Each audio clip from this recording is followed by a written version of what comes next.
Halo pemirsa Autoviva dan 100kpj.com, ketemu lagi dengan saya. Saat ini saya sedang mendapatkan kesempatan untuk mencoba langsung Hyundai Stargazer. Mobil ini meramaikan ceruk pasar low MPV dan pertama kali diluncurkan oleh PT Hyundai Motor Indonesia di ajang Gaikindo Indonesia International Auto Show pada tanggal 11 Agustus 2022. Rute kita kali ini untuk mencoba kelebihan dan ketangguhan dari mobil Hyundai Stargazer ini adalah dimulai dari Surabaya. Kita melakukan perjalanan ke Malang. Setelah dari Malang kita menanjak ke daerah Batu. Kita balik lagi ke Surabaya dan sekarang saya sedang ada di Solo. Nah, seperti apa sih kelebihan dan kekurangan dari Hyundai Stargazer? Ikuti gue terus.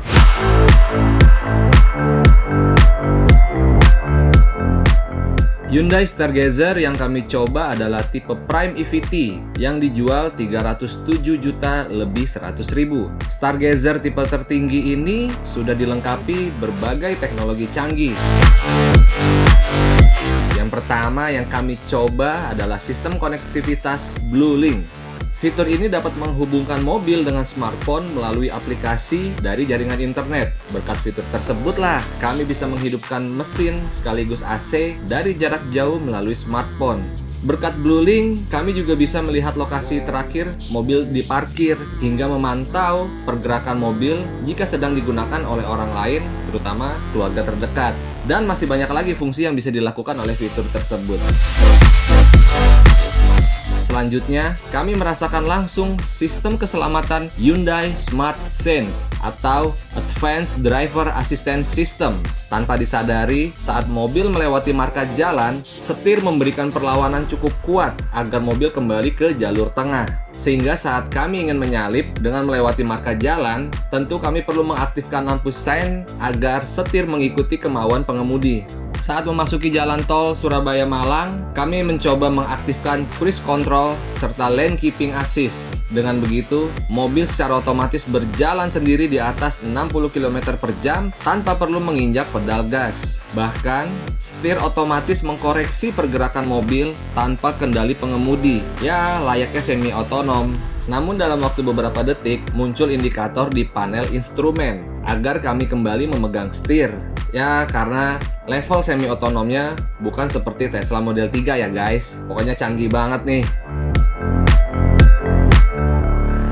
Di dalam Smart Sense juga sudah memiliki fitur pengereman otomatis. Kami rasakan ketika mobil berpotensi menabrak kendaraan di depan tanpa perlu menekan pedal rem, tapi secara otomatis mobil melakukan pengereman diiringi indikator peringatan di panel instrumen. Mungkin fitur ini untuk sistem keselamatan saat pengemudi lengah. Tapi sayangnya di dalam Smart Sense ini cruise controlnya belum adaptif sehingga mobil tidak bisa mengikuti kecepatan kendaraan yang ada di depannya atau melakukan rem otomatis ketika pengendara di depan ikut melakukan pengereman. Oke, setelah puas mencoba canggihnya teknologi tersebut, kami merasakan selama berkendara menggunakan Hyundai Stargazer memang memberikan kenyamanan lebih untuk sebuah low MPV. Kabinnya kedap, suara putaran roda pun minim terdengar masuk ke dalam kabin. Saat kami bermanuver di kecepatan 60-80 km per jam, body roll juga sangat minim. Mobil mengikuti pergerakan setir dengan baik. Kami tidak merasakan limbung yang berlebihan. Suspensi bergerak naik dan turun dengan baik. Mobil tetap rigid dengan ayunan suspensi yang tidak terasa keras meski melewati permukaan jalan yang tidak rata. Hyundai Stargazer tipe tertinggi ini juga dilengkapi 4 mode berkendara nih guys, yaitu Smart, Eco, Normal, dan Sport. Cara mengaktifkannya cukup simple, tinggal menekan tombol di konsol tengah dan memilih mode berkendara yang sesuai dengan gaya berkendara Anda. Kami merasakan mode sport. Sebenarnya ingin tahu seperti apa sih mobil ini memberikan sensasi berkendara yang berbeda ketika kami memilih mode tersebut. Ternyata mesin agak terasa lebih responsif dibandingkan dalam kondisi normal. Cukup cepat untuk mencapai kecepatan tertinggi. Saat melakukan pengereman, seakan-akan juga kami merasakan ada sensasi engine brake dari transmisi Matic EVT miliknya, yang seharusnya hanya bisa dirasakan pada transmisi jenis dual clutch.